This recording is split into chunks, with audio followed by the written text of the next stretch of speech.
নমস্কার। যুক্তি তর্ক সঙ্গে অর্কয়ে আপনাদের স্বাগত।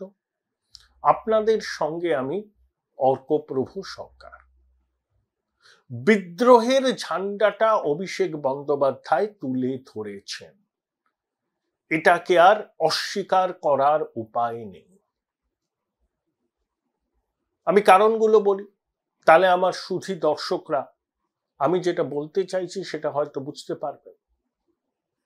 আপনারা কমেন্ট বক্সে যা খুশি বলতে পারেন, সেটা আপনাদের গণতান্ত্রিক অধিকার, কিন্তু একজন সাংবাদিক হিসাবে, বিশ্লেষক হিসাবে আমার মনে হয়েছে যে অভিষেক বন্দ্যোপাধ্যায়ের আর্চিকরের ঘটনা নিয়ে কার্যত নিজেকে গুটিয়ে রেখেছেন। এই যে ডরিনা ক্রসিং মৌলালি পর্যন্ত যে পদযাত্রা অভিষেক বন্দ্যোপাধ্যায় নিয়ে, 14ই অগাস্ট মেয়েদের রাত দখলের দিন আর্চিকরে ওই বিভৎস ঘটনা ঘটলো। অভিষেক বন্দ্যোপাধ্যায় এক্স বার্তায় কি লিখলেন? যে ভ্যান্ডালিজম সব সীমা পেরিয়ে গেছে, রং না দেখে দুষ্কৃতীদের ধরতে হবে। তিনি পুলিশ কমিশনারের সঙ্গে কথা বলেছেন। সেদিন ঘটনাস্থলে পুলিশ কমিশনার গিয়েছিলেন 2-2:30 নাগাদ হবে, ছিলেন অনেকক্ষণ পর্যন্ত।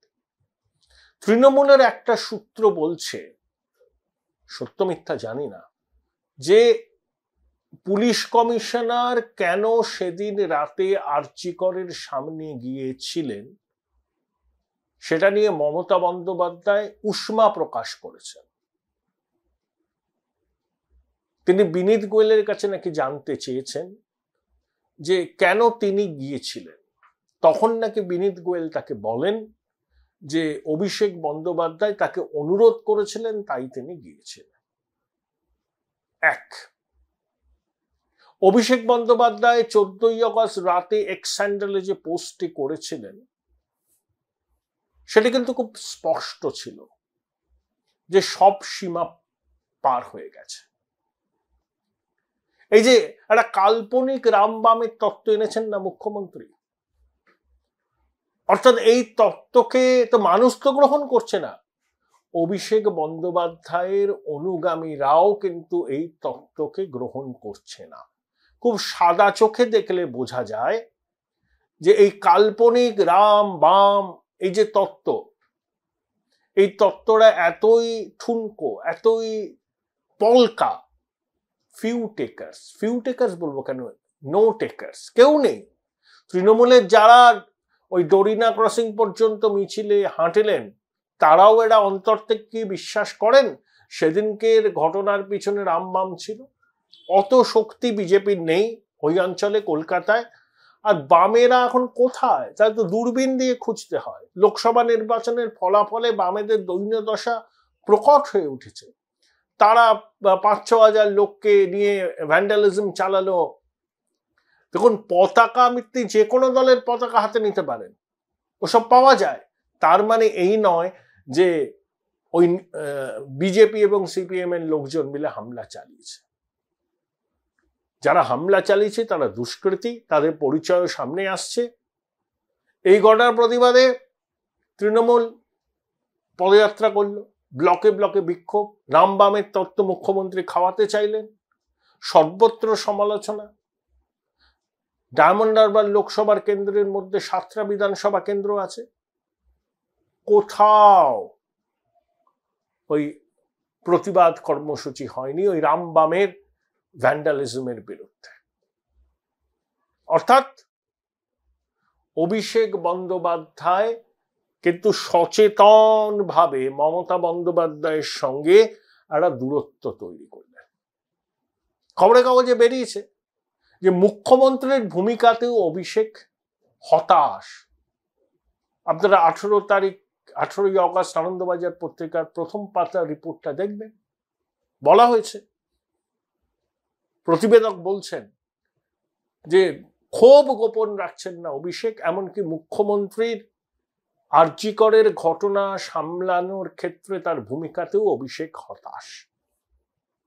আমি অনেক দিন ধরে বলছিলাম যে অভিষেক বন্দ্যোপাধ্যায় চাইছেন মমতা মন্ত্রিসভায় সামিল হতে, তাকে উপমুখ্যমন্ত্রী করা হোক এই দাবি দলের মধ্যে আছে। অভিষেকের সহযোগীরা, ঘনিষ্ঠরা, তার ঘনিষ্ঠ বলয়ে থাকা অনেকেই এই দাবি করছেন। কিন্তু মমতা বন্দ্যোপাধ্যায় উপমুখ্যমন্ত্রীর পদ অভিষেককে দিতে চাইছেন না। মমতা ঘনিষ্ঠদের কি ব্যাখ্যা? বলছেন মমতা বন্দ্যোপাধ্যায়ের নামে ভোট হয়, তিনি এখনো তৃণমূলী জনতার কাছে আবেগ। মমতা ঘনিষ্ঠ একজন আমায় বললেন যে দিদি এখনো কিন্তু হ্যামলিনের বাঁশিওয়ালার মতো অর্ক। মমতা বন্দ্যোপাধ্যায়ের মুখটাকে দেখেই আমাদের ভোট দেয়, তিনি আমাদের ভোট বৈতরণী পার করান। অভিষেক ট্যালেন্টেড, রাজনীতি বোঝে, নিজেকে অনেক পরিণত করেছে, but why is he in a hurry? এই প্রশ্নটা তুলেছেন। বলছেন 36-37 বছর বয়স অভিষেকের, তার রাজনৈতিক ভবিষ্যৎ পড়ে আছে। তিনি তো আগামী দিনে তৃণমূল ক্ষমতায় থাকলে বাংলার মসনদে বসবেন, কিন্তু তাকে আরো 10টি বছর অপেক্ষা করতে হবে। মমতা ঘনিষ্ঠদের আরো বক্তব্য, অভিষেক বন্দ্যোপাধ্যায় যদি ক্যাবিনেটে আসেন, মমতা থেকে ক্যাবিনেটে সামিল করতে অরাজি নন, কিন্তু উপমুখ্যমন্ত্রী পদ দিতে তাকে রাজি নন। তার কারণ, যদি অভিষেক উপমুখ্যমন্ত্রী হন, তাকে ঘিরে একটা সমান্তরাল ক্ষমতার কেন্দ্র তৈরি হবে। দেখুন, বিরোধীরা অভিযোগ করেন, সেই অভিযোগের কিছু সারবত্যতা থাকতেও পারে, যে অভিষেক প্যারালাল অ্যাডমিনিস্ট্রেশন চালান, দলের সংগঠন তো তিনি চালান, কিন্তু সরকারি কাজকর্মের মধ্যেও নাকি তিনি নাক গলান ঘুরিয়ে। যে পুলিশের কে কোন দায়িত্ব পাবে সেটা নাকি অভিষেকই শেষ কথা বলে, এবং অন্যান্য প্রশাসনিক বিষয়ে অভিষেক নাকি সিদ্ধান্ত নেন। কিন্তু আনুষ্ঠানিকভাবে অভিষেক সরকারের কেউ নয়, তিনি সরকারের বাইরে। এখন অভিষেক ক্যাবিনেটে গেলে, উপমুখ্যমন্ত্রী হলে, তিনি পদাধিকার বলে DG, chief secretary, home secretary, commissioner এদেরকে ডাকতে পারবেন, নিজের মতামত জানাতে পারবেন, কোনো লুকোছাপার ব্যাপার থাকবে না, সংবিধান বহির্ভূত ক্ষমতার উৎস বলে আর কেউ কটাক্ষ করবে না। কিন্তু মমতা শিবিরের লোকজনদের আশঙ্কা, অভিষেক উপমুখ্যমন্ত্রী হলে ওই যে সমান্তরাল ক্ষমতার কেন্দ্র তৈরি হবে, তাতে তৃণমূলের নির্বাচিত জনপ্রতিনিধিরা অনেকেই মমতা বন্দ্যোপাধ্যায়কে পায়ে হাত দিয়ে নমস্কার করবেন, দিদির আশীর্বাদ নেবেন, কিন্তু তারা অভিষেকের শিবিরেই থাকবে। এবং মমতার পুরনো লোকজন তখন অস্তিত্বের সংকটে ভুগবে। তারা মনে করবে যে আমাদের দিন ফুরালো, ব্যাকুল বাদল সাজে, যার ইঙ্গিত ববি হাকিমের গলায় ধরা পড়েছে। আমরা আর কদিন, অভিষেকিত ভবিষ্যৎ। দেখুন, ববি হাকিম সহ বেশ কয়েকজনের, আমি রসিকতা করে বলি, এখন হয়তো সম্পর্কটার একটু উন্নতি হয়েছে। আগে কিন্তু পুতিন আর জেলেনস্কির মতো ছিল। যদিও ববি হাকিম এখন ঘনিষ্ঠ মহলে বলছেন যে অভিষেক তাদের কথাও শুনে চলে। তা আমি শুনে বললাম, ভালো তো, আপনাদের দল আপনারাই চালাবেন। কিন্তু অভিষেক এবার চাইছেন সরাসরি উপমুখ্যমন্ত্রী হতে। তিনি চাইছেন বা তার অনুরাগীরা চাইছেন, সেটা আলাদা কথা, কিন্তু এরকম একটা চাপ মমতার উপর আছে। কিন্তু মমতা এখনো কিন্তু তার সিদ্ধান্ত বদল করেননি, অর্থাৎ কোনো উপমুখ্যমন্ত্রী পদ তিনি তৈরি করতে চাইছেন না। তার আশঙ্কা প্রকৃত ক্ষমতা তার হাত থেকে তখন চলে যাবে। তিনি থাকবেন, মুখ্যমন্ত্রী থাকবেন, কিন্তু মুখ্যমন্ত্রী থাকলেও আসল ক্ষমতা অভিষেকের হাতে চলে যাবে, সেটা তিনি কিছুতেই চাইছেন না। এই যে অভিষেক, খবরের কাগজে বলছে, এই যে অভিষেককে চাই বলে একটা ক্যাম্পেইন হচ্ছে, কি একটা খুব সুন্দর ক্যাচি স্লোগান দিয়েছে, আমি ভুলে গেলাম স্লোগানটা। কুণাল বাবু বলেছেন সেনাপতির সক্রিয় অংশগ্রহণ, তার মানে সেনাপতি সক্রিয় নেই। Join Indian Institute of Hotel Management now. Right choice, right decision. এবং তিনি সক্রিয় না থাকার জন্যই রাজ্য প্রশাসন আরজি করের ঘটনাটাকে ঘেঁটে ঘ করে দিয়েছে। তাহলে অভিষেক মানে সর্বরোহর বিষণ্ণকরণ। তিনি আসলে পরে গভর্নমেন্টের কাজকর্মের একটা র্যাডিক্যাল চেঞ্জ হবে, এটা অনস্বীকার্য। তো আরজি করের ঘটনা সরকারের মুখ পুড়িয়েছে এবং যেভাবে তারা নানা তত্ত্বের অবতারণা করেছেন এবং শেষ পর্যন্ত রামবাম তত্ত্বকে সামনে এনে একটা অনেক কল্পনাকে রূপ দিতে চাইছেন, সেটা দেশের মানুষ, রাজ্যের মানুষ, এই শহরের মানুষ কেউ গ্রহণ করেন। এবং অভিষেক একবারও রামবামের তত্ত্ব বলেন। তিনি কি বলেছেন ঘটনার দিনে এক্সপার্টটায়, সব সহ্যের সীমা পেরিয়ে গেছে, রং না দেখে দুষ্কৃতীদের পুলিশ ধরুক। আমি পুলিশ কমিশনারকে কথা বলেছি, অনুরোধ করেছি। তারপরেই বোধহয় পুলিশ কমিশনার এসেছিলেন মুখ্যমন্ত্রীর সঙ্গে কথা না বলে। মুখ্যমন্ত্রী তো তার বস, তার নিয়োগকর্তা, তাকে লুপে রাখেননি বিনীত গোয়েল। তিনি অভিষেকের অনুরোধ পেয়ে চলে এসেছিলেন। এটা মমতা বন্দ্যোপাধ্যায় নাকি একটু ক্ষুব্ধ হয়েছে এবং অভিষেকের অনুগামীরা, জনপ্রতিনিধিরা ওই যে ব্লকে ধর্মঘট কর্মসূচিতে যায়নি। তারপরে সন্দীপ ঘোষকে 4 ঘন্টার মধ্যে ন্যাশনাল মেডিকেল কলেজের সুপার পদে নিয়োগ, যেটা আন্দোলনকারী চিকিৎসক, নাগরিক সমাজের ক্ষোভের আগুনে ঘি ঢেলেছে, সেটা অভিষেক বলছেন এবং তার অনুগামীরা বলছেন, কুণাল বলছেন ভুল সিদ্ধান্ত, হ্যান্ডেল করা যায়নি। শান্তনু সেন বলেছেন যে আরজি করের ঘটনা নিয়ে মুখ্যমন্ত্রীকে ভুল বোঝানো হয়েছে। তিনি বিবেকের তাড়নায় আজ মুখ খুললেন। শান্তনু ঘোষকে মুখপাত্রের পদ থেকে সরিয়ে দেওয়া হয়েছে। তিনি কলকাতা পুরসভার কে অ্যাডভাইজার ছিলেন, সেখান থেকেও তাকে সরিয়ে দেওয়া হয়েছে। তার স্ত্রী কলকাতা পুরসভার একটি ওয়ার্ডের কাউন্সিলরদের হোয়াটসঅ্যাপ গ্রুপ থেকে তাকে বার করে দেওয়া হয়েছে। এতদিন সংবাদ মাধ্যমের আলোচনা সভায় কে তৃণমূলের প্রতিনিধিত্ব করবেন সেটা অভিষেকের অফিস থেকে ঠিক করা হতো। শোনা যাচ্ছে এখন পুরো দায়িত্বটা নিয়েছেন রাজ্য সভাপতি সুব্রত বক্সী। বক্সিদা সংবাদ মাধ্যমের সঙ্গে কি খুব সুসম্পর্ক রেখে চলেন? সংবাদ মাধ্যমের সঙ্গে শাসক দলের একটা সম্পর্ক থাকে, কারোর সঙ্গে ঘনিষ্ঠতা থাকে, কারোর সঙ্গে মুখ চেনা থাকে, সব দলেই হয়। কিন্তু বক্সিদা সংবাদ মাধ্যমকে কাজে এড়িয়েই চলতেন, সেভাবে সম্পর্ক রাখেনও না। অনেকে বলছেন এখন ওই বিজেপি থেকে তৃণমূলে এসেছেন যে জয়প্রকাশ মজুমদার, তিনি সুব্রত বক্সির হয়ে বকলমে পুরোটা দেখবেন।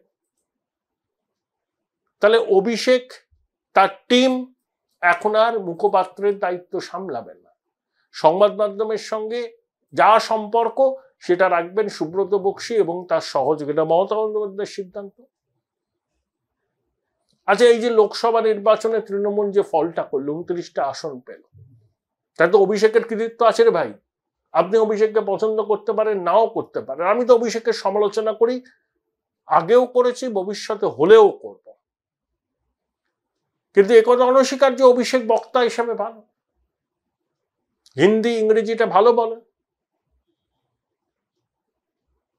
আইপ্যাকের সহায়তায় তিনি যে এই ভোটের রণনীতি তৈরি করেছিলেন, পরিশ্রমও করেছেন, কিন্তু দেখা গেল যে সুদীপ বন্দ্যোপাধ্যায় টিকিট পাক অভিষেক চাননি, তিনিই লোকসভার দলনেতা।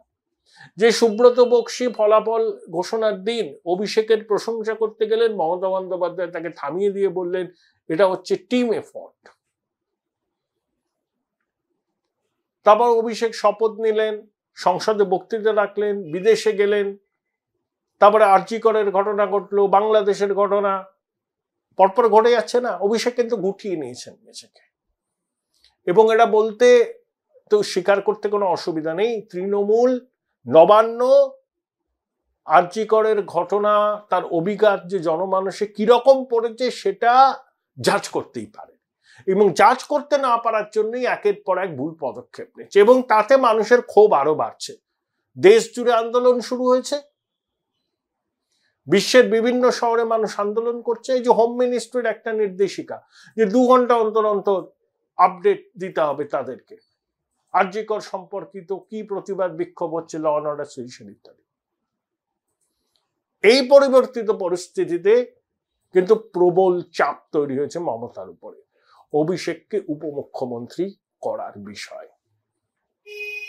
এবং যেহেতু মমতা এবং তার অনুগামীদের অবস্থান একটু দুর্বল আর্চিকর কাণ্ডের প্রেক্ষিতে, অভিষেকের অনুগামীরাও এবার বিনা যুদ্ধে নাহি দেব সূচক্র মেদিনী এভাবেই কোমর বেঁধে নেমেছেন। কার্যত গৃহযুদ্ধ শুরু হয়েছে। আগে অনেকে বলতেন না দাদা এরা অভিষেক মমতার গোটা, দেখুন ওরা পরিবার কেন্দ্রিক দল, মতপার্থক্য থাকতে পারে, অতীতেও ছিল, কিন্তু এবার ফাটলটা এমন চওড়া হয়েছে এবং অভিষেক বুঝতে পারছেন যে কেন্দ্রের এই এনডিএ সরকার পতন হবে না। তাকে বোঝানো হয়েছিল যে তুমি কেন্দ্রে মন্ত্রী হবে, এই সরকার টিকবে না, কিন্তু অভিষেক এইটুকু জানেন যে বিরাট বড় অঘটন না ঘটলে এনডিএ সরকারের পতন হবে না। তাহলে তিনি কি একজন সাধারণ সাংসদ হিসেবেই থাকবেন? তার ঘনিষ্ঠরা কি প্রশাসনিক দায়িত্ব পাবে না? কতদিন তারা অপেক্ষা করবেন? এইটা নিয়েই কিন্তু মতপার্থক্য ছিল, সেটা প্রকট হয়েছে আরজিকর কাণ্ডের পর। সেটা একেবারে খুল্লা জনমানসে চলে এসছে এবং তৃণমূলের অভিষেক ঘনিষ্ঠ নেতাদের বিবৃতি, মুখপাত্রদের আরজিকর পরিস্থিতি রাজ্য সরকার সামলাতে পারেনি বলা, এই সব নিয়ে অনেকে বলছেন যে কার্যত মুষল পর্ব শুরু হয়েছে। শেষ পর্যন্ত এই দড়ি টানাটানির খেলায় শেষ হাসি কে হাসবেন সেটা এই মুহূর্তে বলা সম্ভব নয়। অনেকে বলছেন এরকম হলে অভিষেক একনাথ সিন্ধে হতে পারে। দেখুন, একনাথ সিন্ধে বলাটা খুব সহজ। একনাথ সিন্ধে শিবসেনার নেতা ছিলেন, শিবসেনা হলো বিজেপির স্বাভাবিক মিত্র। একনাথ সিন্ধে কি বললেন যে আমি শিবসেনা বালাসাহেব ঠাকরের আদর্শের সঙ্গে উদ্ধব ঠাকরে কম্প্রোমাইজ করছে, তাই কংগ্রেস এনসিপির সঙ্গে গেছে, আমি আমাদের স্বাভাবিক মিত্র বিজেপির সঙ্গে গেছি। এটা অন্যায় কোথায়? আমি তো যাদের সঙ্গে আমার দীর্ঘদিনের সম্পর্ক, যে রাজনৈতিক দলের সঙ্গে, সেই রাজনৈতিক দলের সঙ্গে সমঝোতা করেছি। তা অভিষেকের তো সে কথা বলা সম্ভব নয়। তো একনাথ সিন্ধে তিনি কিভাবে হবে? তৃণমূল তো বিজেপি বিরোধী লড়াইটাকে উচ্চগ্রামে নিয়ে গেছে এবং তৃণমূলের মূল ভিত্তি হচ্ছে সংখ্যালঘু সমর্থন। তাই অভিষেক একনাথ সিন্ধে হলো, বেরিয়ে গেল, কাল্পনিক বিজেপি তাকে বাইরে থেকে সমর্থন করলো, এটা অনেক কল্পনা। অভিষেক এই ঝুঁকি নেবেন না, কারণ মমতা বন্দ্যোপাধ্যায়ের আশীর্বাদ ছাড়া অভিষেক কি তার প্রার্থীদের জেতাতে পারবেন? যেটা হচ্ছে সেটা দলের অভ্যন্তরে ক্ষমতার লড়াই। মমতার পুরনো সাথীদের সঙ্গে অভিষেক এবং তার অনুগামীদের। এখানে কোনো একনাথ সিন্ধে সিনড্রোম নেই। সিন্ধের বিষয়টা পুরো আলাদা। স্বাভাবিক মিত্র বিজেপির সঙ্গে ঘর করছেন একনাথ, কিন্তু তৃণমূলের স্বাভাবিক মিত্র কে এই রাজ্যে? যাদের ওদের লড়াই তো বিজেপির সঙ্গে। আর বাম কংগ্রেস তো এখন অপ্রাসঙ্গিক হয়ে গেছে। তাই একনাথ সিন্ধে টিন্দে নয়, ভিতরে ক্ষমতার লড়াই শুরু হয়েছে পরিবারের মধ্যে। এখন শেষ হাসি কে হাসবে, নাকি কোনো একটা কম্প্রোমাইজ হবে, সেটার উত্তর এই মুহূর্তে দেওয়া সম্ভব নয়। সময় বলবে, ভবিষ্যৎ